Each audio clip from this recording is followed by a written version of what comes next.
अस्सलाम वालेकुम नाजरीन, आप देख रहे हैं पीटीएन न्यूज और मैं हूं आपकी होस्ट कुरातुलैन। शामिल करते हैं आज की अहम खबरें।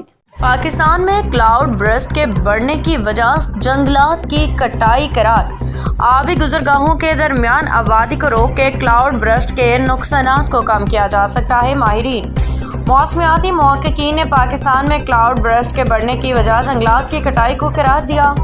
माहिरीन के मुताबिक पाकिस्तान ही नहीं, दुनिया के बेशतर ममालिक मौसमियाती तब्दीली की लपेट में है। सैलाबी रेलों में भारी पत्थर आने की बड़ी वजह जंगलात की कटाई को करार दिया। मौसमियाती मुहक्किक डॉक्टर शफकत मुनीर ने कहा कि क्लाइमेट चेंज हर जगह पे है। बहुत ज़्यादा बारिश तबाहकुन हद तक थोड़ी देर के लिए एक ही जगह पे हो तो इसको क्लाउड बर्स्ट कहते हैं। दर्जा हरारत का बढ़ना सबसे ज़्यादा इंडिकेटर के तौर पे देखा जाना है कि मौसमों में तब्दीली आ गई है। दरख्तों की कटाई की वजह से पत्थर और दीगर चीज़ें नीचे आ रही हैं। इन गैर मामूली हालात की वजह क्या है और बचाव कैसे मुमकिन है? मौसमियाती एक्सपर्ट डॉक्टर काशिफ मजीद सालिक ने कहा कि सबसे ज़्यादा अहम ये है कि हम कुदरत के साथ रहना सीख जाएं। जहां दरिया गुजरा हो वहां घर ना बनाएं।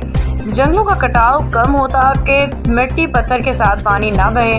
माहिरीन के मुताबिक दरख्तों के बेदरे कटाई और आबी गुजरगाहों के दरमियान आबादी को रोक के क्लाउड बर्स्ट के नुकसानात को कम किया जा सकता है। मौसमियाती तब्दीलियों के संगीनी के पीछे बहुत हद तक इंसान का अपना। न्यूज स्टूडियो से फिलवक्त के लिए इतना ही। मज़ीद खबरों और अपडेट से बाखबर रहने के लिए देखते रहें पीटीएन न्यूज।